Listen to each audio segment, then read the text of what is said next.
welcome to Recall the Midwife. Today we have watched Call the Midwife Series 4, Episode 4, and are now discussing it. So, listen along. I'm Alex. I'm Becky. I'm Jen. A reminder that this week's episode deals with sex work and substance abuse. So if those are topics that you would prefer to skip this time, we understand and hope you join us for the next one. In this week's episode, Sister Winifred attends to Bridget Cole, a prostitute. Following a routine blood test, Dr. Turner must inform Bridget that she's suffering from syphilis. This leads Sister Winifred on a one-woman campaign to educate the prostitutes of Poplar regarding the use of contraception to prevent the spread of disease.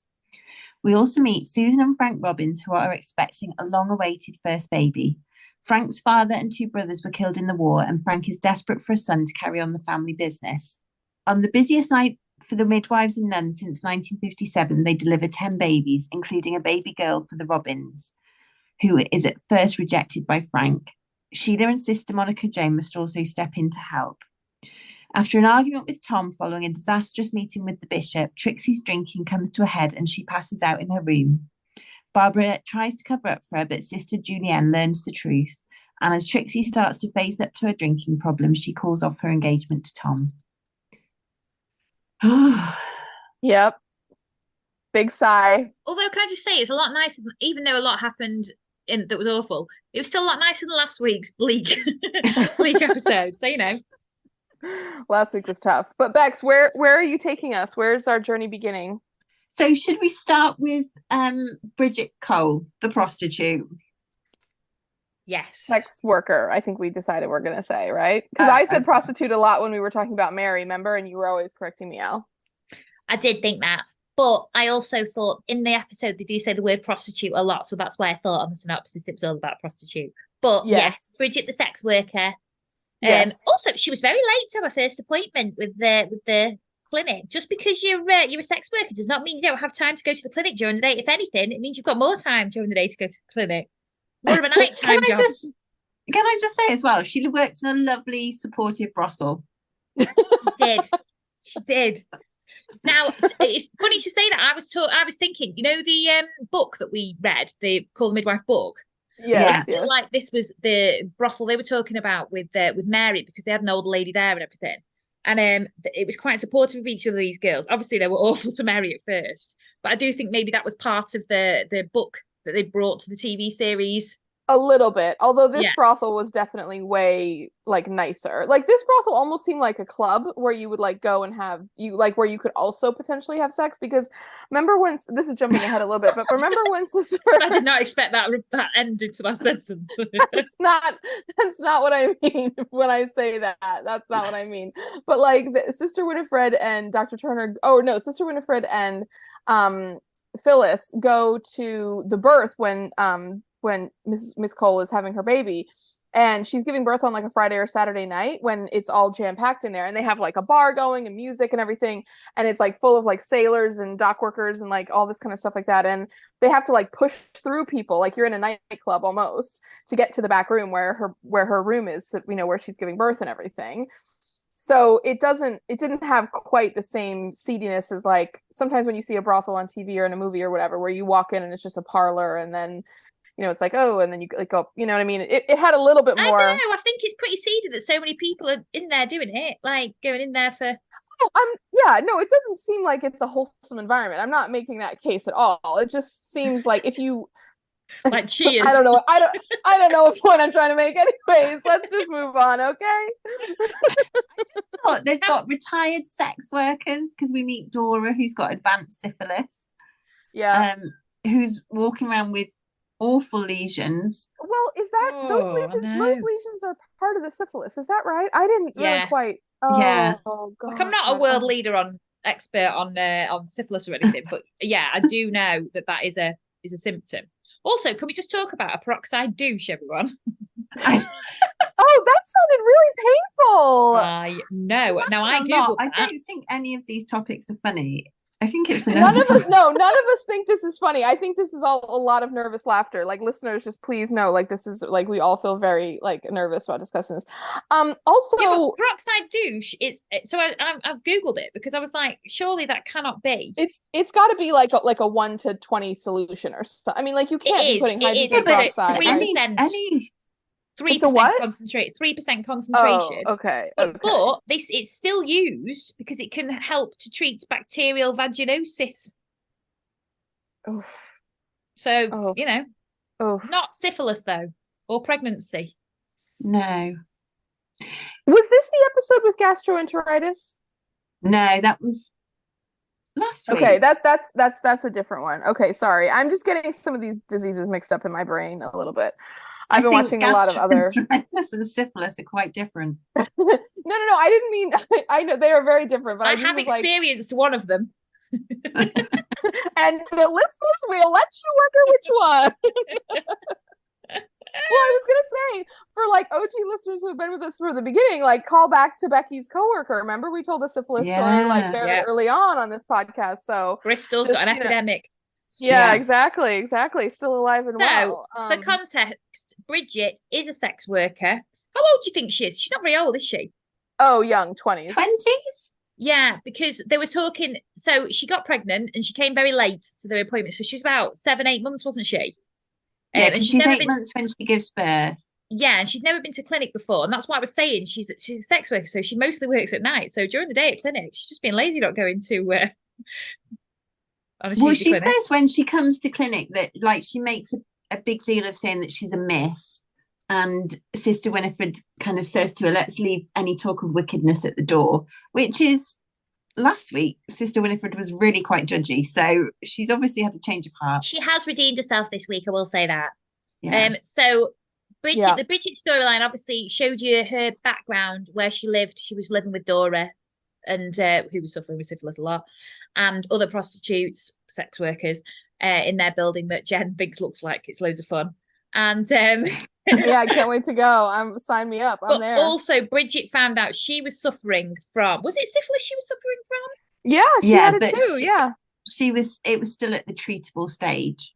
Yeah, but so Bridget also said that she tried to get rid of the baby originally.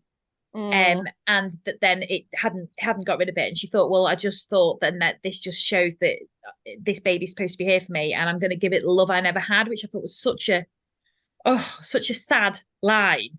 Well, let's be honest, that could be anyone in Poplar at the moment. It's all sad storylines. Ooh. But this storyline was great because it showed the community that was there as well. She did talk about what a great community it was. But also, it was a gateway for Sister Winifred to start promoting safe sex around each brothel in Poplar. I did love when Sister Winifred asked Officer Notes how many prostitutes are there in Poplar, and he was like, 600 or 700. I was shocked at 700. I thought she was going to say like 150. Oh yeah, I mean that seemed high for me, but then when I thought about it, I was like, well, it kind of makes sense because London's so densely populated, and you have to think like Poplar, even though it's a neighborhood, is probably still also like really densely populated. I mean, the line that I thought was really funny in that interaction was she was like, she comes down there right before, and he says something about a watch pot never boils, and she's like, what? Like, she'd never heard that before, and which I just, again, I'm like, sometimes you're so daffy, Sister Winifred. But then she also says something like, oh, like, do you know any prostitutes or whatever? And he's like, or she says something about like, do you know like this prostitute house or whatever? And he's like, and he just has a very like it's like, Peter hasn't done anything, but at the same time he has that look of guilt on his face, like. Well, I think it was more the fact that he was speaking to a nun about prostitutes. I think he was just absolutely like, what? And it just came out of nowhere. Like, how many prostitutes are there in Poplar? They all seem to work on Cable Street, though. How big is Cable Street if it's housing 600 or 700 prostitutes, sex workers? Oh, I mean, I think it's. Well, there's quite a lot in a room, if you remember from the Mary storyline. Yeah, that's true. Yeah. Well, plus, I mean, like they even make a point when they do that, like sexual health program that like. Sister Winifred's like, oh, well, Officer Noakes is going to take me around like all the little alleyways and everything where they kind of, because so I think there's women doing that work, even like not in a brothel setting, but like in a just, like kind of like on the street basically as well. So I mean, I think it's not like every prostitute has a. Can I just say, Cable Street is 1.931 kilometers long. Oh, so it is quite long. I don't know how long that is. I can't do that conversion in my head, but yes, two and a bit miles. No, I'm rubbish at maths. It's like 1.25 miles. Oh, is it the other way around? Oh, yes, sorry, it is. It's the other way around. Yes. Yeah. That makes sense. Okay, so that's pretty long, honestly. That's like pretty long. But oh, well, so since we're kind of talking about that program, so Sister Winifred, I love the effort. I love her care and initiative and everything. But she goes to Sheila after she's found out that Bridget has syphilis and she's being treated in the maternity ward. And she says to Sheila, like, this is so terrible. Like, she knows, better. Like, how did she not like protect herself against getting this? And Sheila is like, well, yeah, I know. Like, they all know like what they have to do to keep from, having these sexually transmitted diseases, but they can't get their customers to wear. Oh, I really don't like the word sheath, but anyway, condom basically. and anyways, and so again, that's just me being so childish, but like, so Winifred is like, no, but they have to, and she was like, I know, but they really don't like it, and like, they all, so she's like, so the women want them to wear that, but they refuse, so then what are you going to do? And then Winifred's like, yes, you're right, okay, I understand. And then like literally her plan, again, love the effort, but then her plan is to put back the responsibility onto the women, to educate them about sexual health, to give them, to make them have, have the sheaths. Her plan is obviously, because obviously the quote was amazing, using the sheath is like going for a paddle with your socks on. That's what the men are saying. Oh, I know. I didn't want to say but Sister Winifred's like, face, Sister Winifred's face looked so confused. It was amazing. It was lols.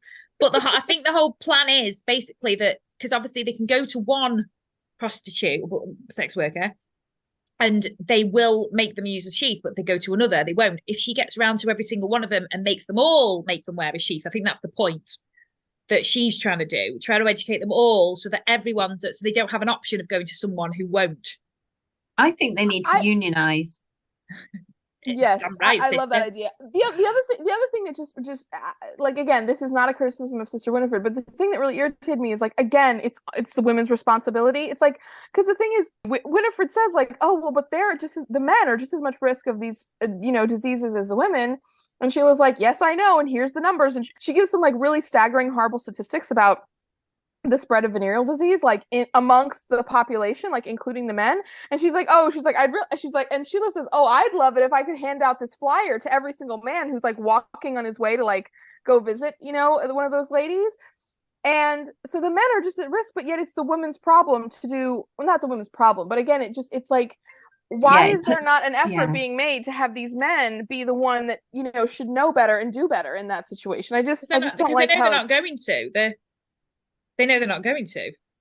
I know, but we said earlier about when we were talking about what trigger warnings we would put on, and we discussed misogyny, but I think Jen made the point that we would put that as a trigger warning every week. Every week. I was like, rampant toxic, like, sexism. Like we could never not leave it off. Well, speaking of that, the point where Bridget's at the maternity home getting this treatment, and a friend comes in and she's like, you've got to come now. Dora needs you right now. It's all awful. She's not herself. She's asking for you. It's really awful. Basically, we can't be bothered looking after her. So she gets her to come out of the maternity home early, which she shouldn't do. Anyway, she goes back to where she lives, and Dora's there dancing, because obviously she's gone mad now from the syphilis. And the men, it was just so degrading and awful, the way they were laughing at her, and just, it was horrible. I know it's horrible anyway, the fact that these men are using, it's just horrible. It's the whole situation just dark. Yeah. Although not as dark as last week's episode. But so she came home, looked after her, but then her waters broke, and then she had a daughter who turned out healthy in the end, but they had to send her to hospital as well, because obviously there was complications from the daughter from her having syphilis as well. Well, also, I mean, because it was a theme in the other storyline about a family business. Did you hear Sister Winifred's line about, oh, you have a daughter? Oh, is she going to like follow in the family business? And,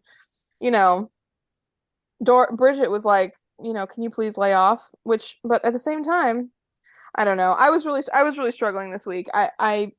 in the way of like I felt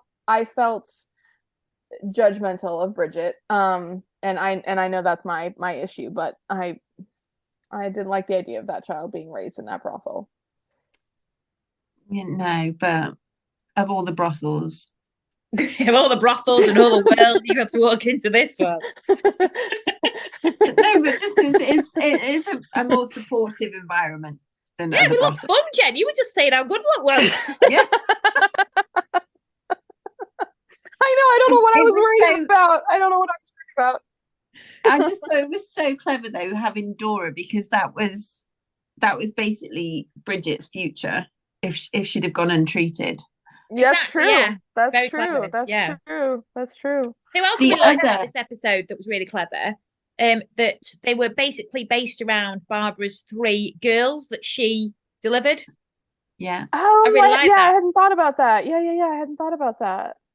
Well, there was another scene which I really like, because you see Sister Winifred doing the home visit to go to the brothel, and Bridget's got all the clothes laid out on the bed, and she's like fully prepared for her baby.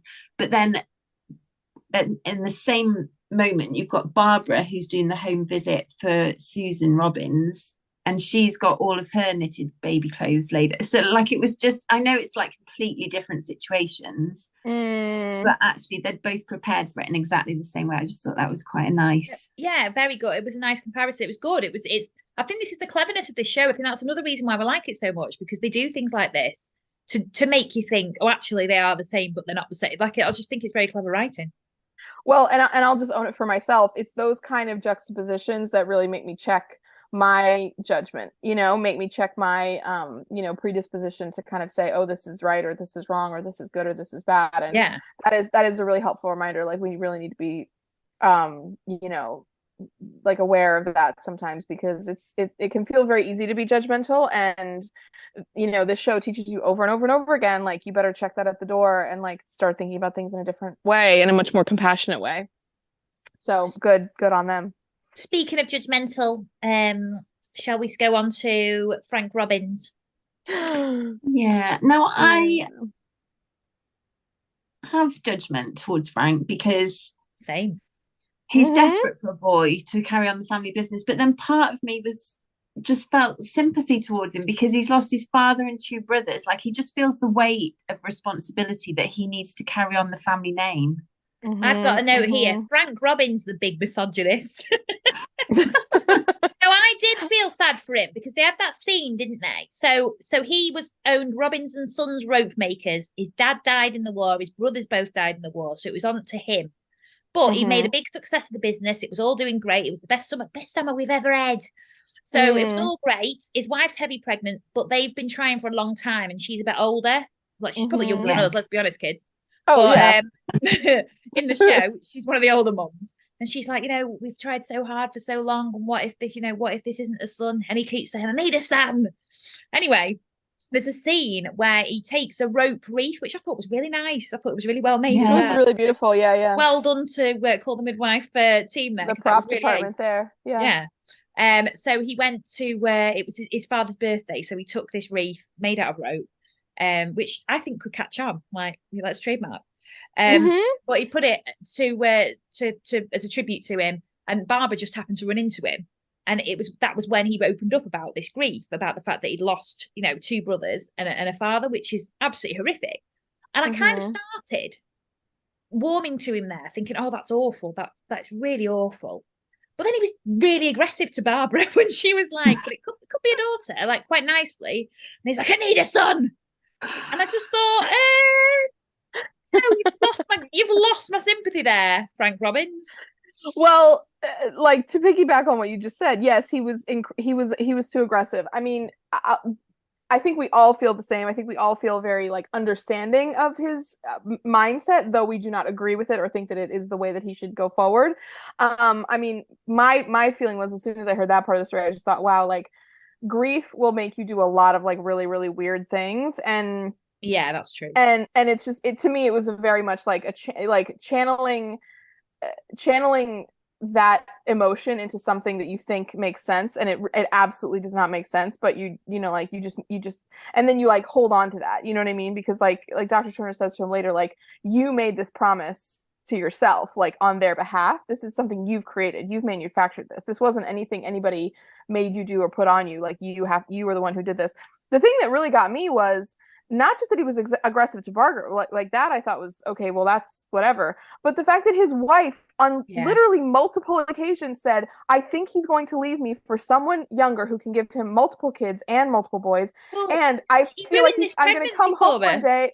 She said, she's like, I'm afraid I'm going to come home one day and he's going to have like packed my bag and is going to send me and our child away because he doesn't want to deal with this anymore. I mean, that was like a real fear she was voicing over and over again. And I thought, forget him yelling at Barbara. Like, when you legitimately think your marriage is not going to survive because you didn't, I mean, that was like something out of the, hang on, let's not say forget yelling at Barbara, because that is a killable offense. She's our faves. But also we love Barbara. We love Barbara. But I'm just saying, like, I mean, in terms of like who his wife is to him versus who Barbara is to him, like he's a bit short with the midwife. Like that's one thing. But like when he's literally making his wife, and actually I just thought about this. So remember the scene earlier in the episode when they're opening the clinic and it's so busy, and Sister Monica Joan is making the story, like telling all the kids the story of Henry VIII and how he like cut off the wives' heads and everything. Like, I know it's not a direct through line or whatever, but like that's what Fred Robbins was doing, was like saying like, listen, I'm not going to let you live if you don't give me the baby I want. And then just like, you know, which one was the one? Anne Boleyn, like she didn't have a son and that's what he wanted and she didn't make it. I'm glad the way you said who it was, because I am rubbish. That's our own history there. I didn't know that. But also the fact that Susan Robbins was worried that he was going to have packed her case so that she could leave, not if he wasn't going to leave. Yeah. Well, he's got the business. He works right next door. He's not going to up and down that over the door doesn't say Susan and daughter. It says Robbins and Sons. I could have understood it if he'd struggled with it, but then once the baby was born and it was a girl, he would have struggled with it. But he absolutely rejected that baby. He wouldn't even look at her. I know. Also, though, just a big shout out to Barbara for yelling at him about it when they take the mother off to go to the hospital. Barbara was amazing. How can you turn your back on your own daughter? Do you know what really annoyed me there? Right, I've got two things that really annoyed me about this. Sure. Yeah, she was tired and emotional. You know, I'm there right now. But the fact that Dr. Turner was like, oh, don't, you know, calm yourself down kind of thing. Don't be. And I just thought, F off, Dr. Turner. And then the thing that really annoyed me about this whole storyline was that Dr. Turner went to speak to him. So Barbara had been trying to speak to him. Susan had been trying to speak to him, but nothing. His own wife that he's married. Yeah, and it took a man. It took a man to go and speak to him. And yes, he said about grief, because obviously his wife had died and he had a son and he nearly died and all this. But it just really annoyed me that the one to turn it round was a man. Okay, I agree with you, but I'm just going to say this. I actually saw it in a flip side kind of a way, because I feel like the women always get the burden of doing emotional labor in this type of way, of like always having to educate and like guide and lead and like convince a man without even realizing he's being convinced that like this is the right thing to do, blah blah blah, like all those scenarios. And I actually was happy when Dr. Turner went to him and was like, no, I like, this is like, as a man, I need to like tell you this and like help you get there. Like, to me, him taking on the labor of convincing this man how to go forward in the right way, I was actually glad about that, because I was like, this is now at least not another woman's job to try and get this guy to realize the error of his ways. Like, I think men need to be doing more of this kind of like intergender discussions about how to like be really good guys, and like not just leave it all to women to have to do that kind of work with them. I agree, but on the same side, other women had tried and he hadn't listened. That's what annoyed me. It is annoying, but I will just say this, and I mean, I'm not usually one to defend in this case, but like sometimes hearing it from like, there are things that women have told me that I take totally different than if a man had told me the exact same thing. And sometimes you do just kind of need to hear something from the person that you identify with in a really strong way. And because Dr. Turner was somebody he could really identify with, I think that might have been why it landed in a bit of a different place for him. Listen, I agree. I honestly, in a perfect world with total equality, I think a woman's word would be as impactful and powerful as a man's. But I also Well, anyway, she did have a girl. He wouldn't look at it. But then, after his talk with Dr. Turner, he was like, oh, go on then. So he took the baby around the factory. And I'm not going to lie, I was really angry, but I did cry like a baby when he walked around the factory with her. I would completely. I absolutely lost it. I mean, that was when he was like, "Oh, and there's this, and there's this," and then the wife walks in, and he's like, "Oh, I'm sorry." Oh God! Oh, it was so freaking sweet, and just yeah, I know. I didn't like him, and then he totally won me over with that. Oh, wait, sorry. And also, am I wrong about this? I think that the woman who played Mrs. Robbins is also a really big British actress. And the thing I put her in my head in was I think she was the sister of Hugh Grant in Notting Hill. No, she wasn't. Are you sure? I'm 100%. But who was that lady then? She's dead in real life now. No. She is. Wait a minute. But who's that? Sister. But I'm sure I've seen that actress somewhere though before. You will have seen her. What has she been in, you guys? I don't know. I've only seen her in Call the Midwife. No, I have seen her in things. No, she's been in lots of stuff. Emma Chambers, honey. Oh, maybe it is a different person. It's not her. God, she does look a lot. Claudie Blackley, or Blakely. Well, what else has she been in? Oh, I don't know. Hang on. Give me a minute. I'll tell you what, though. She looks a lot like her, though. I don't think she did. She was in Pride and Prejudice. That's what I know. She was Caroline. No, not Caroline. She was the other friend, the one that marries the one that marries... it begins with a C. You're right. Oh God, what's the name? Not Caroline. Do you want the second letter? Jane. No, not Jane. No, she's not one of the sisters. She's Elizabeth's best friend that marries Mr. the Vicar. That's like really horrible. Is it Catherine? No. It does begin with a C. So it's not Caroline. It's not Charlotte. Charlotte. Yes. Oh, there we go. That's okay. That's how I know her. That's how I know. God, they look a lot alike, but okay, that makes more sense. I've watched Lark Rise to Candleford. She was in that. Oh, she's a brunette. I've not seen anything else. I've never seen anything else she's been in. I've never seen Pride and Prejudice. I've seen lots. She was in Midsummer Murders. Oh yes, okay. I've seen Midsummer Murders. Yeah. You know what's really irritating though? It will come as a surprise to no one. I love Jane Austen stuff. I've watched all of it. I've watched like every single Jane Austen thing there is. I've seen all the Pride and Prejudices. I love that version of Pride and Prejudice, but I can't. Keira Knightley, for whatever reason, is so flipping annoying in it that I just have a hard time. And I want to love it so. If you're listening. That is not something that this podcast officially goes with. It's just Jen's personal opinion.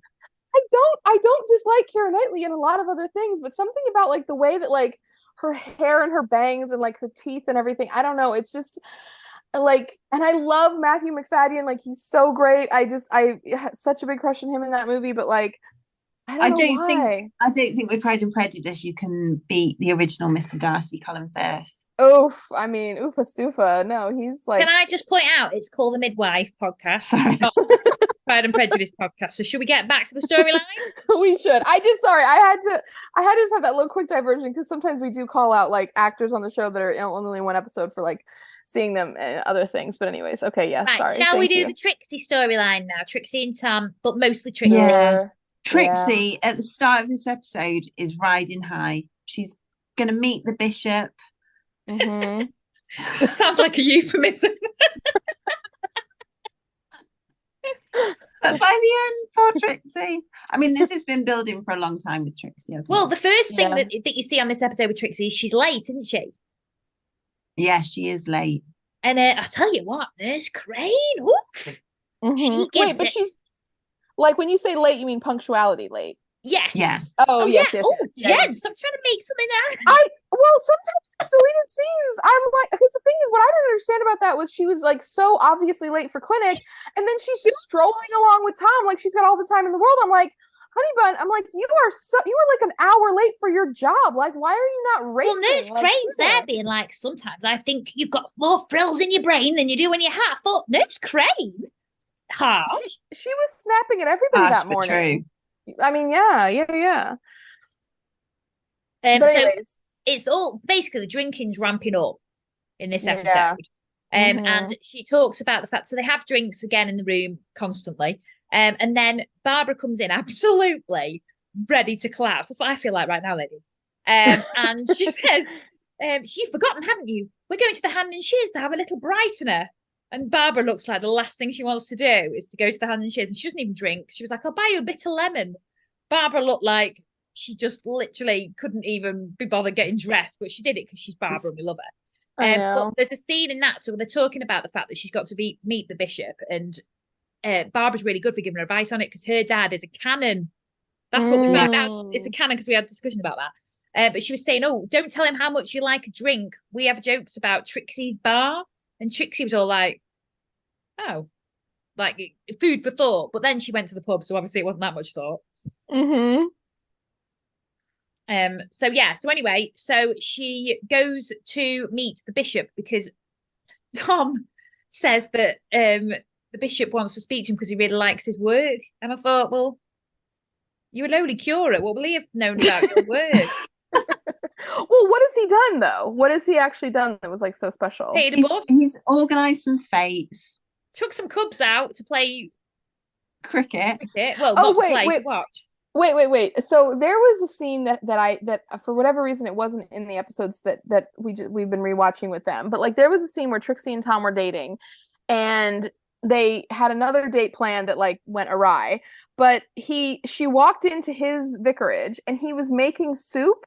And she was like, wait a minute, I thought we were going to go have dinner. And he's like, oh no, but he's like, I'm trying to give them like he's like, yeah, I have to, I'm hosting a bunch of, homeless gentlemen or something like that. And he's like, yeah, I want them to have at least one hot meal a day. Like it's not very good, but like, it's just something, I want them to have something. And I haven't seen it come up in these episodes, but do you guys remember the scene that I'm talking about? Yes. No. Okay. Yeah. So you know what I'm talking about? I have a dreadful memory. You do have a dreadful memory. Yeah, but the thing is that like it really irritated me when I first watched that scene, and I kept on waiting to like crank about it again when we were on these episodes because I was like, okay, sorry, I'm gonna try to be coherent here. The effort and work it takes to feed like a group like that on a daily basis, like the idea that Tom is just gonna like every single day just like put on a pot of soup and like deliver it and like disperse it. I mean, just I don't know. It just was so. Well, Jennifer, me and Rebecca have actual first-hand experience of this because when we were at university, we used to do it, didn't we, Bex? What? Oh, we did, didn't we? Yeah. What, you ran a soup kitchen out of the house? Yeah, we ran a soup kitchen out of our house that we used to take with the soup. It used to be one that we used to do once every 2 weeks, so it used to be passed around the big, massive pan. We did it with our housemates. In the second year. Oh my God, I forgot about this. Yeah, we used to make sandwiches and we used to hand out soup.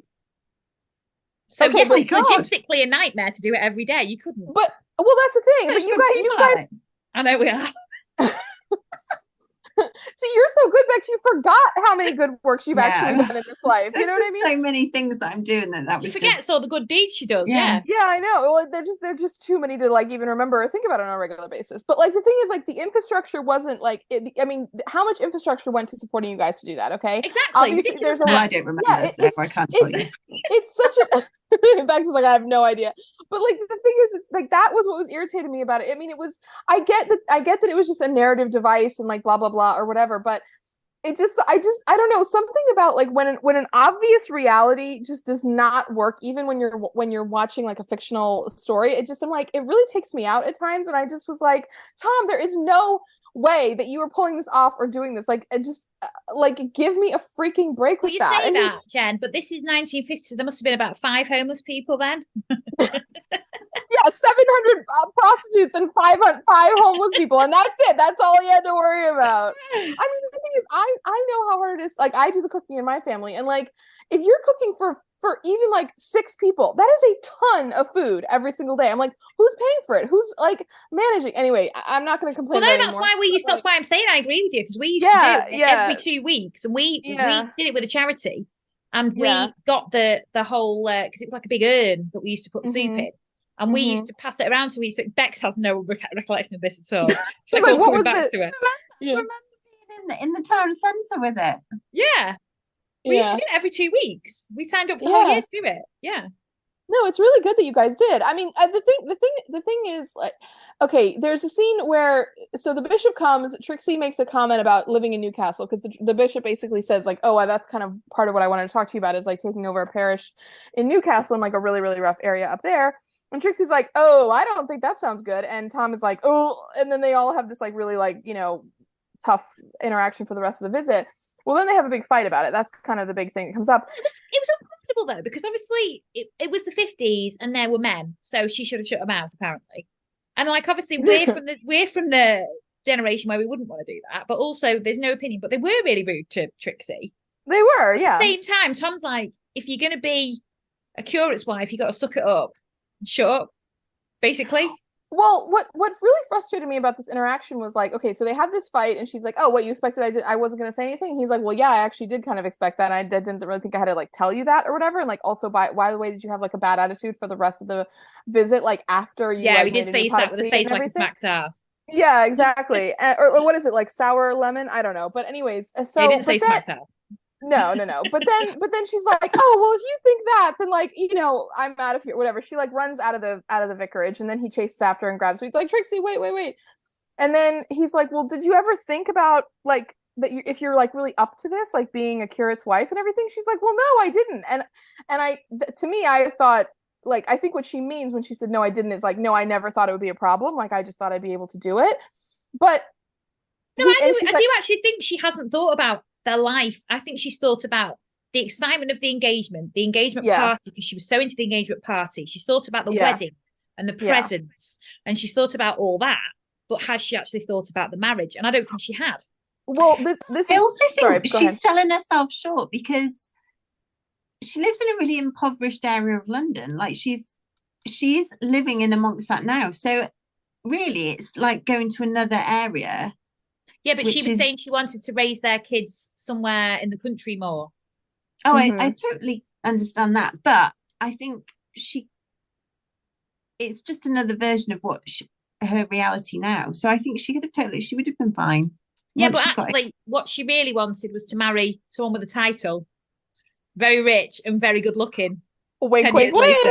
Wink, wink, wink. Okay, so you guys are exactly right. The thing about it, and this is the way that she phrased it, I thought meant many things at once, which was actually so clever of that line, is that I think you guys are right. I think she hadn't thought about it, but she had kind of just mentally been like, sure, I'm fine with it. And that was really the thing that was so problematic about the construction of their whole relationship anyway. And Tom obviously knew kind of what he was in for, because he joined that line of work. But Trixie, even though she is doing like all this really hard labor, working in a really tough part of town, like really putting in, all the hours and everything like that, being a minister's wife, whatever the various title is, you pretty much can't do anything. I mean, that's a job in and of itself. Like once anyone was going to marry Tom, they were going to kind of have to give up whatever their thing was, and then just be his wife. And then all of the stuff that would surround him would kind of subsume and sublimate that person as well. And that's what we see later on. No spoilers, but like that will happen in the future for like who Tom ends up with. And I just don't think that either one like they never had a substantive conversation about it that we saw. Like Trixie clearly just took it for granted that was something she could do, which she absolutely could not. It wasn't even something she wanted to do. And Tom also like completely ignored the fact that like that was something he was signing a partner up for, that he wasn't really having an honest conversation with. And when he says that to her, well, and that's the thing. And when he says it to her, like, oh, like, do you really think you're up for this?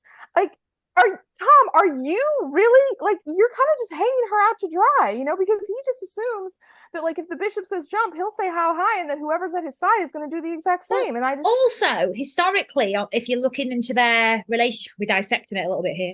The one where they actually got engaged was the episode with Gary and Jaquetta and right. Marcy.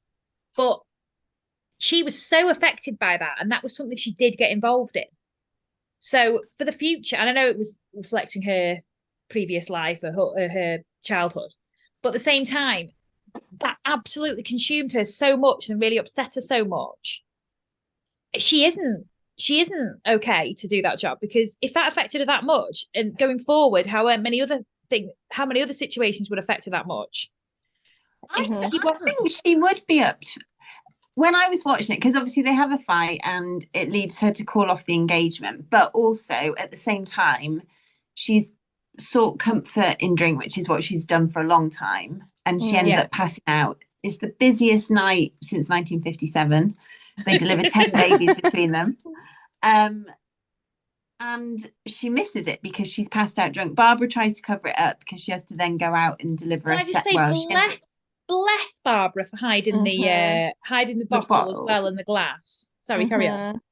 But when I was watching it, I was thinking, if she didn't have the alcohol problem, would she have still called off the engagement? Obviously, they had a fight and in the spur of the moment, but would it have worked out if she hadn't had the alcohol problem? Well, I think the alcohol problem is surely because of something deeper, isn't it? Do we think?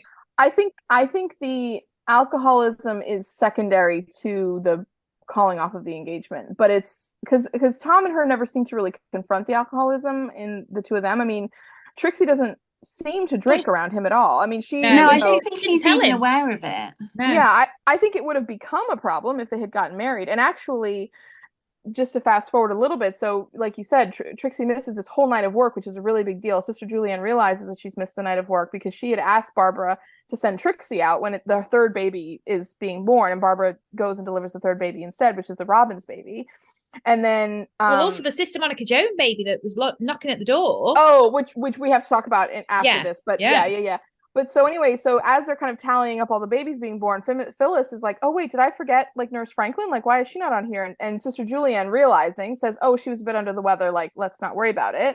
Well, then Trixie, comes to Sister Julianne in her office and very contrite, very abashed, says, I just can't believe this. Like, I feel really bad. My relationship is falling apart. Like, I just turned to alcohol and that was such a big mistake. And I feel terrible about it.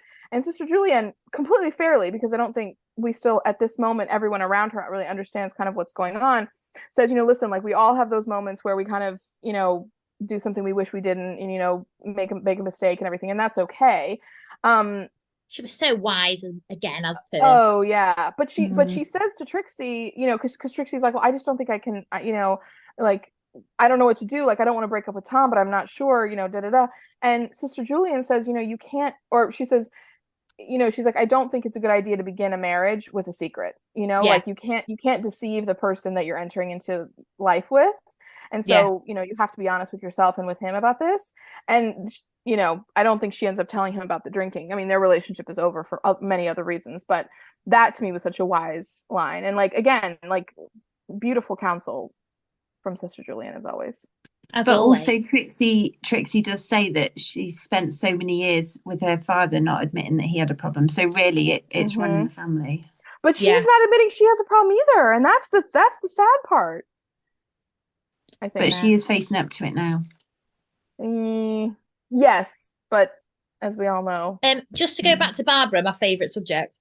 I would have defended her even if she'd have whacked her in the face with the bottle, to be honest with you. But the poor Barbara, so Barbara hid it, went out knackered to Mr. Robbins, and then she was shouting at Mr. Robbins, who do you think you are? Look at them.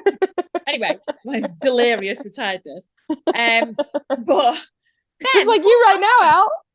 But then poor Barbara got in trouble with Sister Julianne for covering it up. Well, yeah. Oh, I think that might have been a deleted scene for us. Well, Sister Julianne's just like, you're not, I can see why you've done it, but you're not helping the problem. Yeah. Oh, we didn't have that part. Yeah, but that's harsh on poor Barbara. Don't you dare have a go at my Barbara. Oh, let's talk about Sister Monica Joan baby as well while Trixie's out cold. Oh, okay. Yes. So Sister Monica Jones felt really useless in this episode. It's just to prop this storyline up, let's be honest. But also this storyline wasn't just for the Sister Monica Jones. So do you remember in the first bit of the episode, Trixie's late, and then Nurse Crane is an absolute cow to Sheila, being like, we need medical staff, we'll deal with that. And she's like, I was a midwife for 10 years. Why is she being like this? So obviously this is just basically to culminate in Sheila delivering a baby. But also it's nice because the baby makes Sister Monica Joan feel useful. So Mrs. Bow, who's having the baby, is just awful to Sister Monica Joan at the start when she's talking about beheading people in front of kids, which, fair. So, no smoke without fire there. But, well, I just love when she walks over, she's like, they're 5 years old, but Lucy's really not appropriate. And she's like, although, girls, we have met my daughter, who's obsessed with death. She'd be well into the storyline. Alex has got the most spooky little kiddo. Yeah. Anyway, so she's obsessed with death. Anyway, so this mother who's absolutely berated Sister Monica Joan, basically looks through her, thinks she's useless, turns up at Nana's house, and Sister Monica Joan in the horrible rain. And also, why didn't Sister Monica Joan get an umbrella? But that's by the by. So she shouts up. This is the second time that Sister Monica Joan has had to walk the streets in torrential rain. Yeah, just get an umbrella. Mm-hmm. Wrong you. Anyway, so she shouts upstairs. Trixie's passed out on vodka or whatever she's had. And so she takes her to the maternity home because there's been some green in her waters that are broken. Don't even want to know what that is. That's all I'm going to comment on. And they did not touch on that later as far as I went in our episode. And I'm glad of that. I'm glad of that. I was like, I want to know more, but also don't tell me anymore. Like, let's just forget that ever happened. But okay. Exactly. Yeah. So it just means the baby's pooed. Oh, does it? Anyway, but that's bad because then it can lead to infection. But yeah, is that meconium? Yeah. Look at me. So okay. She takes I've acted like I've all got this medical knowledge. I don't. Watch people being like, no, green means it's infected because of this, and this.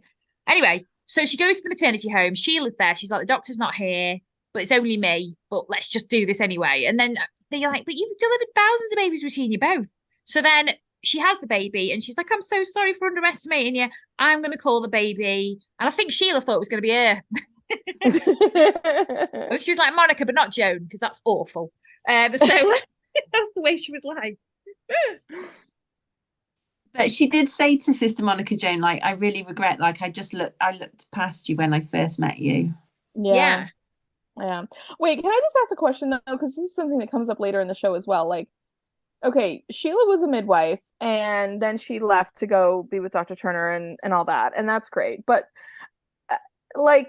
okay, Sheila knows how to deliver a baby. Like nothing about her medical expertise was in question, but like, does she have to maintain a license? Does she have to maintain any kind of like credentials, like any kind of like medical like authority to be able to do these services? Like, is this okay? Now, that she's just kind of willy-nilly? Don't you? You've got to do courses and things like that, but I don't know about in those days. Well, I think it was just misogyny at its finest. That once she married, that's it. She's getting his ashtray for him. Well, yeah, I mean, a real step down, honestly. I mean, but I did just kind of wonder. I was like, how did I mean, because the thing is Sheila, I don't know. I don't know why I was like, again, like stopping to think about professional qualification, but like clearly Sheila's like a trained medical like professional, obviously. I mean, even though she's a nun, like in her past life, she would have had all of the qualifications and like, education to be able to like provide that service, and everything. But I just wondered, like, did it lapse? Like, did she get it back? Like, I mean, because they never talk about any of that on the show, which would be so boring. And now I'm being boring. I think it's purely the fact that she's married. Admin on the show. Also, where's the continuing education classes that like all of us have to go on together? Oh Lord. Anyways, I wrote a note here as well. Me. So that Mrs. Coulter telling horror stories to her daughter-in-law of the birth. That is me. That is awful. Honestly, it's the worst thing that's ever happened.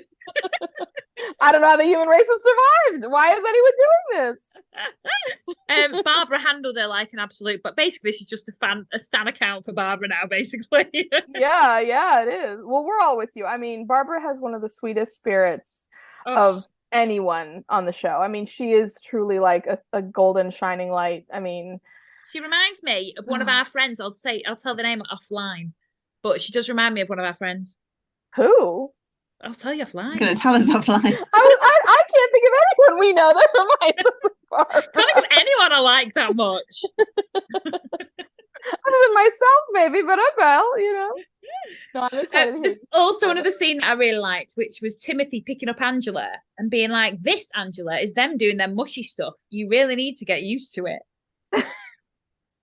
I know. I'd put that in I'd put that in my little quote bank for the series recap because I thought that was very cute. Because Timothy is always like, because I'll probably forget, Jen. Like, let's be honest, me and Becky forget everything, so I don't know why you're acting like we'll remember. Oh man, you thought this was the gastroenteritis episode, and last week. Well, sometimes these like infectious diseases, like they just run together. I mean, you know what I mean? Like if it's not one thing, it's another. Like it just gets. I'm like, wow, I can't believe it. Also, like, oh, anyways, that's a really boring point that I was about to make. But was it about admin? No, it was just, I mean, it was like the thing about this show that just like I can never forget is that like all these things that nowadays, like within the last like very recent period of time, you would start feeling sick and then you'd go to the doctor and it'd be like, oh, okay, well, like, yeah, this is serious, but like we're gonna nip it in the bud and like it's gonna be okay. And like 50 years ago, it would be absolutely a nightmare scenario, you know? Like, I mean, the dysentery episode was a great example of it. I can't think of any time I have heard of anyone that I know of. Now, granted, I have the privilege of living in like a first world country. Like, you know, we have Western medicine, we have a lot, you know, we have access to care. I mean, there's a lot of things that keep the situation at bay, but like to think about dysentery in Britain being such a huge problem in the 1960s, and then nowadays in that same country and in the country I live in, it's not. I mean, like it's just amazing, like how. You've also got to remember, in Bristol, there's one right now. Apparently, a big dysentery outbreak. I'm joking, but I was like, oh my god, no, really? No, but you've also got to remember that the NHS you had to pay for the doctor for a long time before that, so people didn't really realize fully about the NHS yet, and also, you know, they weren't trusting of it. They didn't really understand about. There's a lot of poverty going on, so they didn't want to pay for it. So well, and we've talked about this in earlier seasons, but like just basic sanitation and hygiene was so radically different in pockets of society that existed in that time period, and now it's very, very. There was different. that baby. Do you remember the one where they had 9 kids living in the flat, and the baby was outside in the pram, and then its face got bitten by a rat? That's what you're dealing with. That was the lady who had the abortion. Yeah. I do remember that episode. Yeah. Oh, I mean, it's just I don't know. It's just wild. Like this show just takes you on a journey every single time. But just love it. Just love it. Love it. Speaking of loving it, heroes and zeros. Who's first? Becky? My hero is going to be a comment that Trixie made when they were talking about Frank Robbins and the fact that he was desperate for a son. And Trixie said that she was baffled that anyone would think that girls aren't the equal of boys. And I was like, how true. Amen. And also, I really like the comment that Patsy made, my other favourite, about I don't think they're the equal of men. I think they're better. Yeah. And right back at you, Patsy. So true. And then my zero, I think, is going to be just the attitude of men in this episode. Yeah, the audacity of men. The audacity of men. Yeah. That's my zero in everyday life. Jen, you or me next? You go next. I always have to wait till last to like ramble. My hero, complete antithesis of last week, is Sister Winifred. It was going to be Barbara just because I love her so much, but it's not. It's going to be Sister Winifred for really, really, what's the word? Championing her campaign for the sex workers for their own sexual health. I just really loved the way she was full gusto. She was missing Complin that night. It's all right because there's the other 3 nuns to make up for her, but you know what I mean. So good on Sister Winifred. I just really loved it that she really was passionate about it. It got her teeth into it. I thought that was brilliant. And it wasn't an easy cause for her to champion. Like it didn't sit comfortably. No, but also, do you remember when she went to the brothel at first and they were like, we don't need saving, sister? Like none of them wanted to speak to her, but she still managed to get. She was like, oh no, I'm a midwife. She was, you know, that's not going to be an easy journey for her to Cable Street. It's not going to be easy at all. But the fact that she was really got her teeth into it, I really love that. My zero is Frank Robbins, the big misogynist. I hate him. Yeah. That's it. Sure. Okay, so my zero is gonna be, and as I was thinking about this, it's not a zero in that I don't like them or I'm mad at them or anything like that. It's a zero in that I'm it's a sad one. My zero is Trixie and Tom. I just think that these two people, though both wonderful people individually, well-intentioned, loving, all that kind of stuff, just no, just absolutely not. I mean, I don't think that they explored what they needed to explore in their courtship to really be making a decision, like deciding to get married. And the breakup argument that they had when Tom asked the question about, do you really understand what it means to be like a curate's wife or whatever, I just thought, oh my God, you two are just not, you're like ships passing in the night. You're not understanding each other. You're not getting each other. And then the thing that really broke my heart, and I wrote this in my notes, is that like the first time they have the argument and she runs out when she's wearing that purple dress and she's about to go get drunk, like he runs after her, he like calls after her, but then he runs after her and like grabs her arm and pulls her back, and they have a like continue the conversation. But then when she gives the engagement ring back, she walks out and he runs after her, but he just opens the door and stands on the steps and calls her name, and she just keeps going, and he doesn't run after her then. And I just thought that is such like the difference between him making the effort in the first conversation and then just like calling after her like very kind of lamely in the second one. I don't know, it just, they make me sad. They're zero. They're just not right for each other. Anyway, so just zero for sadness there. Okay, hero.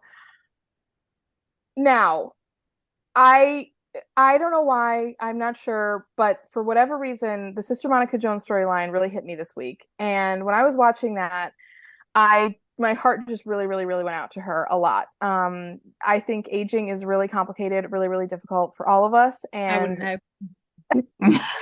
I was going to say, I can sympathize. I'm there with Sister Monica Joan. Yeah, I feel 80 years old, 410 many times.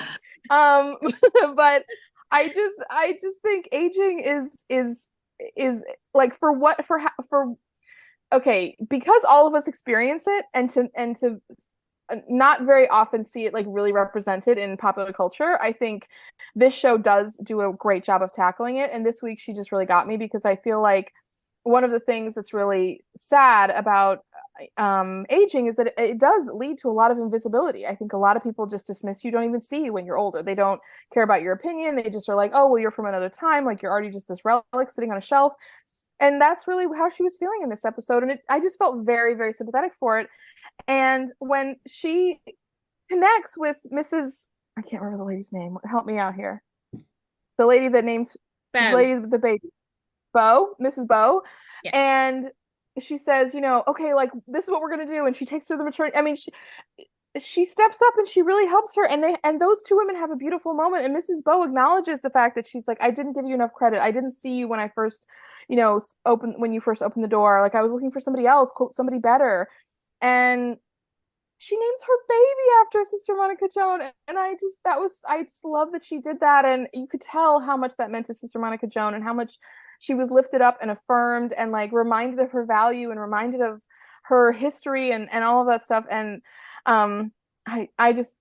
so Sister Monica Joan is my hero, and just, giving that storyline, however brief, to me, it really made an impact this week. And so I know I'm always so long-winded, but I just have to go on and on. I can't help myself.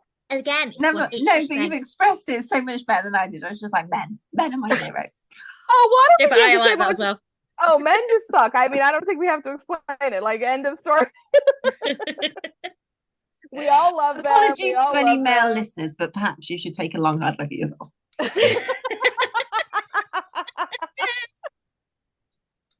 Amen, sister. Do the work. Maybe women should unionize. Anyway, that's by the by. So, I just wanted to do a shout out really quick before we end. Actually, no, I want to talk about adverts first. Actually, please, can you listen to them? I'm just beating the drum again on this. We are gonna bring Jenn over to the UK. We don't charge for this podcast. All we do is have adverts now. It's going to be about 65 years before we get her here. But the plan is to get Jenn over. Be fourscore. I know I'm going to be as old as Monica Joan when I get on the plane. But yeah, listen to the adverts, please. Just so any money that goes into an account, so we can get Jenn over into this country. Yeah. So we can That's what we're doing it for. That's what we're doing it for.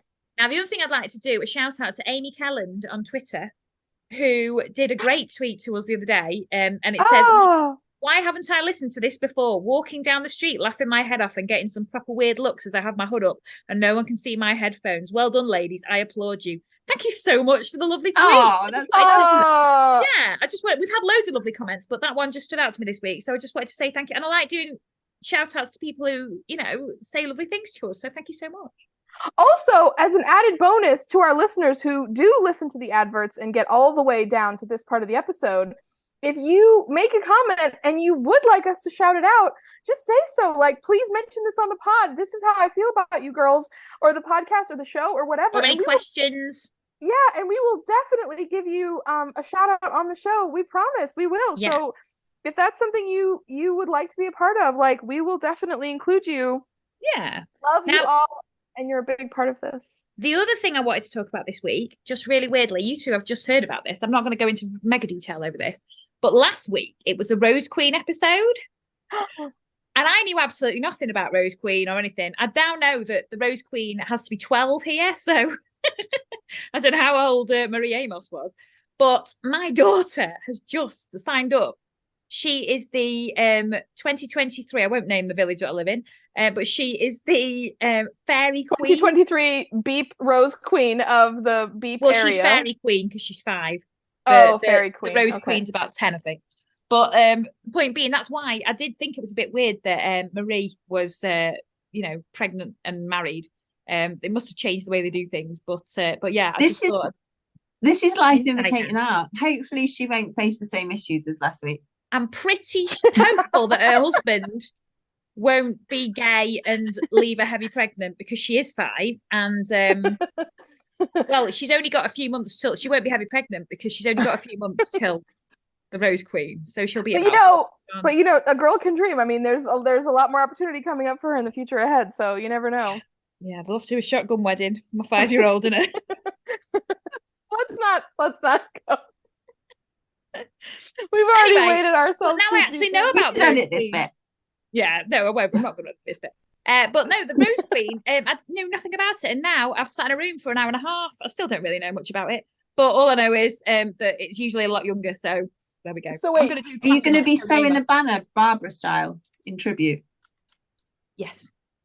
And just to be clear, it's actually called, the one in your town is actually called Rose Queen.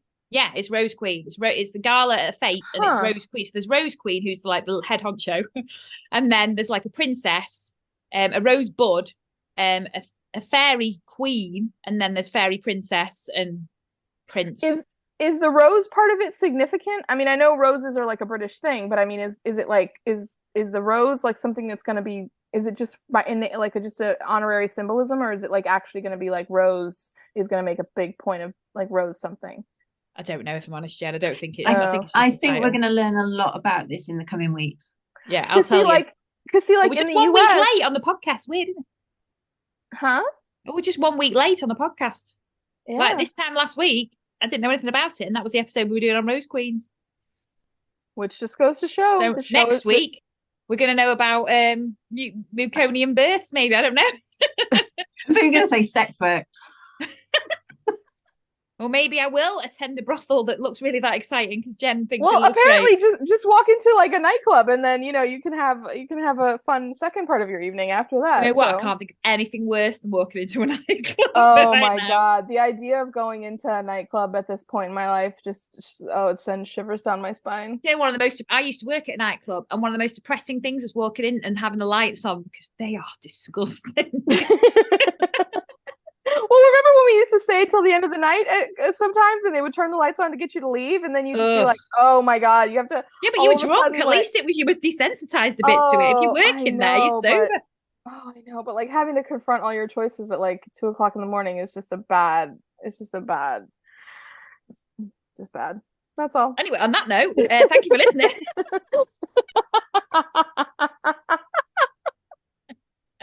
Next week we will be watching series 4 episode 5, so if you want to watch and then listen along with us, that would be great. We won't talk so much about Pride and Prejudice and nightclubs next week.